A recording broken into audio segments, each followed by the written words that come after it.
છોટાઉદેપુર જિલ્લાના બોડેલી તાલુકાના જબુગામ ખાતે ચાલી રહેલા તળાવ ખોદકામ મુદ્દે પ્રજાપતિ સમાજ અને ગ્રામજનોએ ભારે વિરોધ નોંધાવ્યો છે। મોટી સંખ્યામાં લોકો એકત્રિત થઈ એસડીએમ પોલીસ અને મામલતદાર કચેરી આવેદનપત્ર આપી તાત્કાલિક કાર્યવાહી કરવાની માંગ કરી હતી। પ્રજાપતિ સમાજના આગેવાનોનું કહેવું છે કે તળાવની માટી પર વર્ષોથી તેમનો પરંપરાગત વ્યવસાય આધારિત છે અને હાલના અંધાધૂંધ ખોદકામથી તેમની રોજીરોટી જોખમમાં મુકાઈ છે। સાથે જ ઓવરલોડ વાહનોના કારણે ગામના રસ્તાઓ અને રેલવે ફાટક નજીકના નાળાને નુકસાન પહોંચ્યું હોવાનું પણ ગ્રામજનોએ આક્ષેપ કર્યો છે। ગ્રામજનોએ કોન્ટ્રાક્ટરના માણસો દ્વારા દાદાગીરી અને ધમકીભર્યા વર્તનની પણ ફરિયાદ કરી છે। સમગ્ર મામલે તાત્કાલિક તપાસ કરી ખોદકામ બંધ કરાવવા માંગ ઉઠી છે।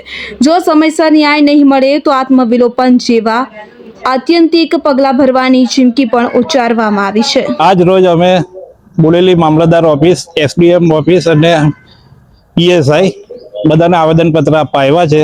કેમ કે અમારા સમાજની જમીન, અમારા સમાજનું જે તળાવ હતું ત્યાંથી સરકાર દ્વારા NHI દ્વારા કોઈ પેટા કોન્ટ્રાક્ટરને આપીને અમારી માટી ખોદવામાં આવી છે। એ અમને અમારી જાન બરોબર પંચાયત દ્વારા ઠરાવ કરીને આપેલી છે। જ્યારે અમને જ્યારે ખબર પડી કે અમારી માટી ત્યાંથી ખોદકામ થઈ ગયું છે તો અમે ત્યાં બંધ કરાવવા ગયા તો કોન્ટ્રાક્ટર દ્વારા અમારી પર દાદાગીરી કરવામાં આવી। અમને કહે છે કે તમને પુરાઈ દઈશું, તમને એમ કરાવી દઈશું, એ બધી ધમકીઓ આપે છે અમને। એટલે અમે સરકારશ્રીમાં આવેદનપત્ર અપાયા છે અને અમને હવે એક જ ન્યાય જોઈએ છે કે અમારી જે માટી ખોદી ગયા છે એ અમને પાછી ત્યાં પુરાણ કરી આપે તો સરકારશ્રીને નમ્ર વિનંતી છે। નહીં તો અમે ગાંધી માર્ગ અપનાવીશું, નહીં તો આત્મવિલોપનની ચીમકી કરીશું।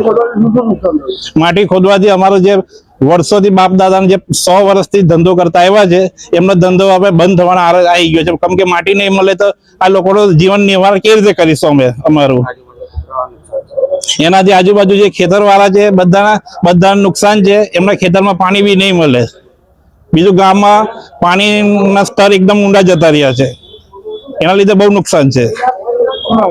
મારું નામ છે પ્રજાપતિ ચંદ્રકાંત। બોડેલી સેવા સદનમાં તમામ પ્રજાપતિ સમાજના લોકો માટીકામનો ધંધો કરે છે।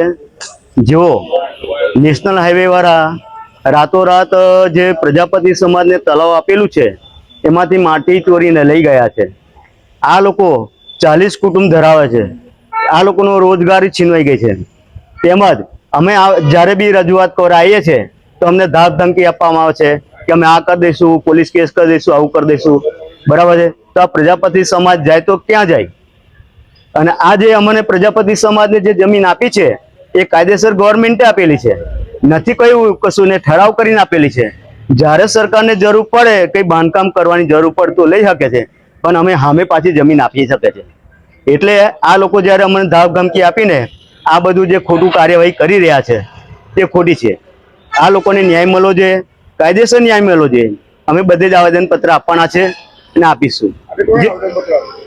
અમે અત્યારે જે મામલતદાર કચેરીમાં આપ્યું છે, હવે પોલીસ સ્ટેશનમાં આપવા જઈએ છીએ અને એસડીએમ સાહેબને આપવા જઈએ છીએ।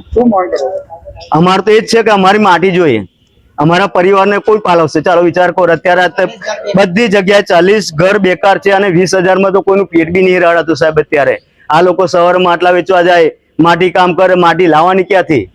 માટી ક્યાંથી લાવવાની? આ માટીનું તળાવ તો બધું ખોદી નાખ્યું એમને, બીજા ગામ વાળા લેવા નહીં દેતા, તો અમે કરી તો શું કરીએ? એટલે અમારા પ્રજાપતિ સમાજને ન્યાય મળે, અમે એ જ આશા રાખીએ છીએ કે અમારી જોડે કોઈ ખોટું ના થાય, અમને અમારો ન્યાય મળવો જોઈએ। પ્રજાપતિ ભરત જ કુંભાર ફળિયામાં પ્રજાપતિ સમાજ જોડે અન્યાય થયો છે, બરાબર? અને જે ઠરાવ પાસ કરવામાં આવ્યો છે તે પ્રજાપતિ સમાજને બોલાવવામાં આવ્યા નહીં, પૂછ્યા વગર જે ઠરાવ પાસ કર્યો છે એની પર કાયદેસરની કાર્યવાહી થવી જોઈએ। અમારી એ જ માંગ છે એસડીએમ સાહેબ જોડે અને મામલતદાર જોડે, બરાબર? અને પૂછ્યા વગર ઠરાવ પાસ કરીને રાતોરાત આગળ રાત દાડો ખનન ચાલુ છે અને જે જથ્થા કરતા વધારે ખોદકામ કરેલું છે આ લોકોએ। ના સરકારી જે 25 ગામને જે રસ્તો છે એ નારું બી તોડી નાખેલું છે નીચેથી, અને એ સરકાર દ્વારા બી બંધ કરવામાં આવે એ બી અમારી માંગ છે।